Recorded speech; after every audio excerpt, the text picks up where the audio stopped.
My name is Dylan, but you can call me Buttercup. Welcome to Buttercup Yarn Art, a soft-spoken video journal where I play with yarn and share my thoughts.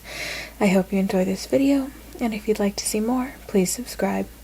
If there's anything you'd like to hear me talk about, please leave a comment to let me know. I didn't upload a video last week because I had a really persistent cough that would not let me speak for more than a couple of sentences, but it's gone now. All good.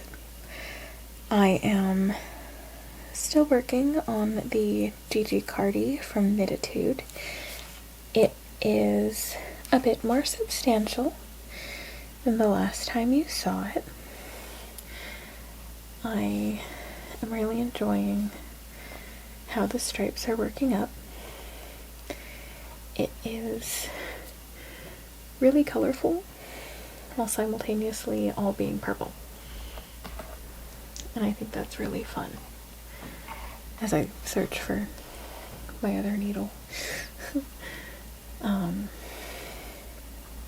But I am really liking how this is working up so far. And I am looking forward to getting more of it together. And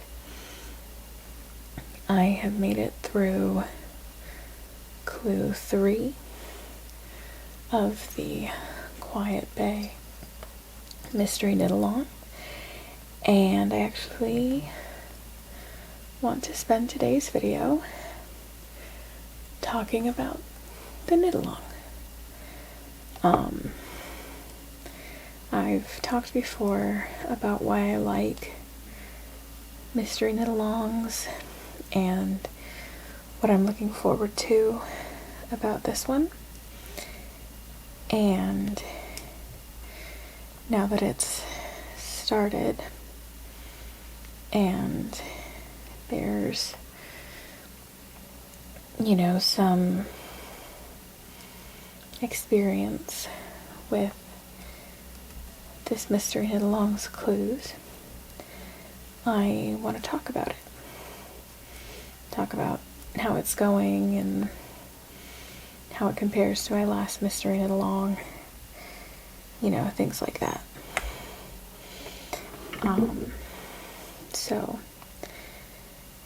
the designer for this mystery knit along is Ruthman, also known as Red Earth Design Studios. I've never done any of her patterns before, so this is kind of my first exposure to her style. And I'm really enjoying it so far. It's defying my expectations, but in a good way, a lot. And I have really enjoyed seeing how each clue works up so far. The third clue was the most complex by far of the clues that have come out so far, and Ruth has said in the forums that this is the most complicated clue of the entire knit along. And I can see that. I think it's a really good idea to have the most complicated clue in the middle, so that there's something a little easier under your belt by the time you get to it, once you have a bit of that confidence built up, and there's something easier after it, so that you're not ending on the hardest note. I think that's really smart. There has been a little bit of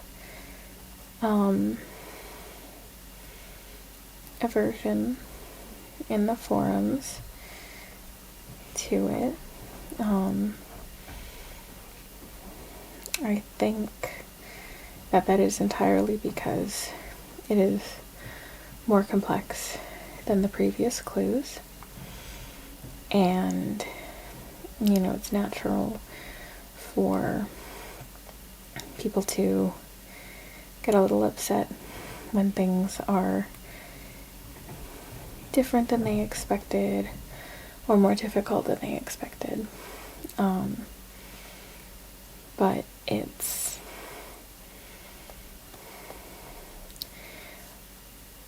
really not that difficult. It is complex.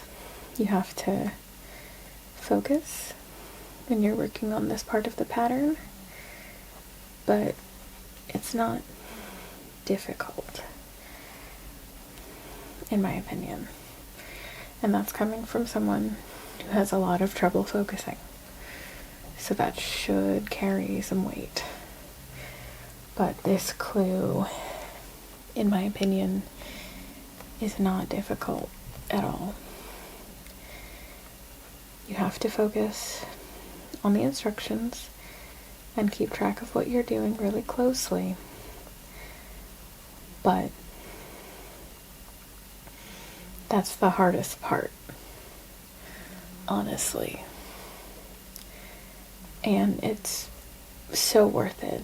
The picture is up on my Instagram. If you want to check that out, there is a spoiler card in front of it. But it is such a lovely clue and such a lovely pattern, and it's going to be a really great shawl when it's done. And I'm learning some new skills with it. I learned how to do Japanese short rows for this pattern, which is a nice skill to have.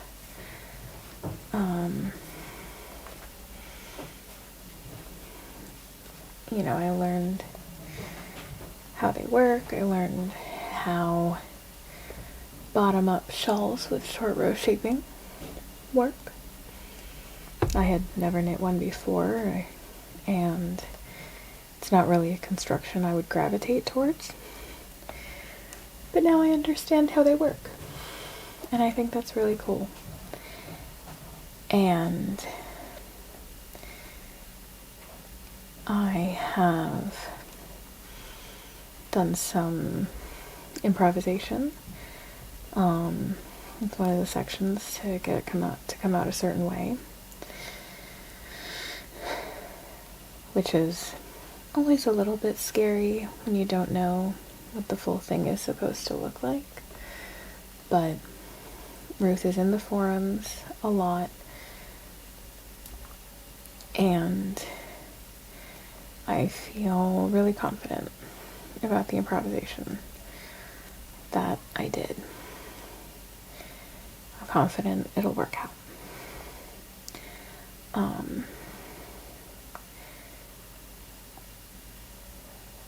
This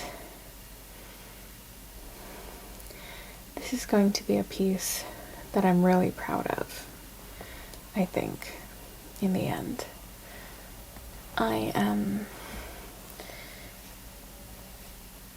I've said this a million times, I sound like a broken record, but I'm really enjoying myself with this knit along, and I am really, truly looking forward to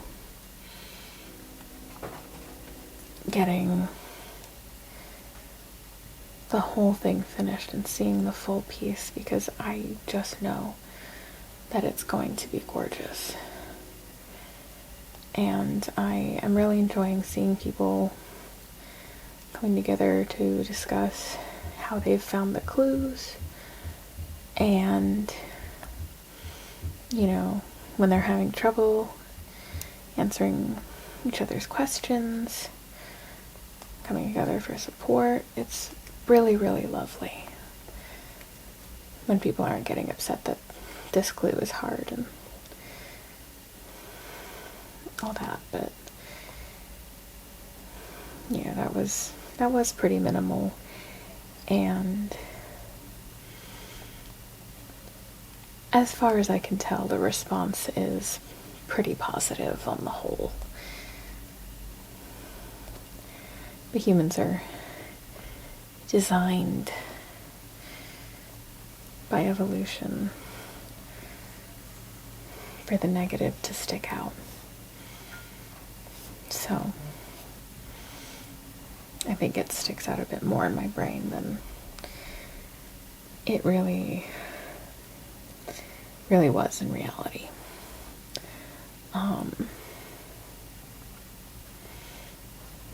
But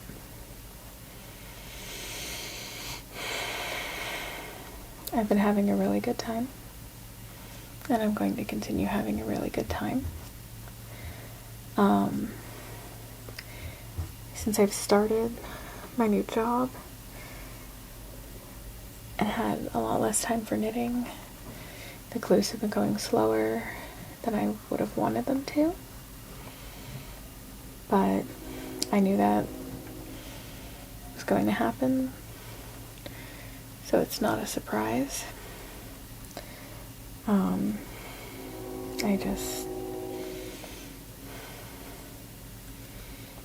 I like being able to do things quickly. So that is a bit of a disappointment, but that's not to do with the pattern or the knitting itself. That's just a life circumstances thing.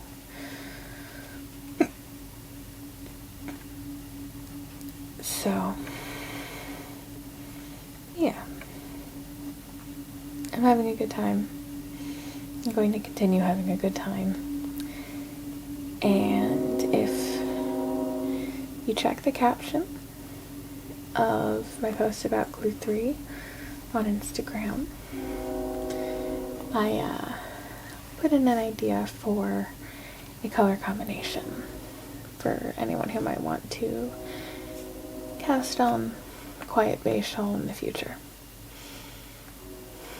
Inspiration struck while I was working on this clue, and I wanted to share it. So, if you do wind up using my colorway suggestion, I would love to see pictures. I think that's it for this video.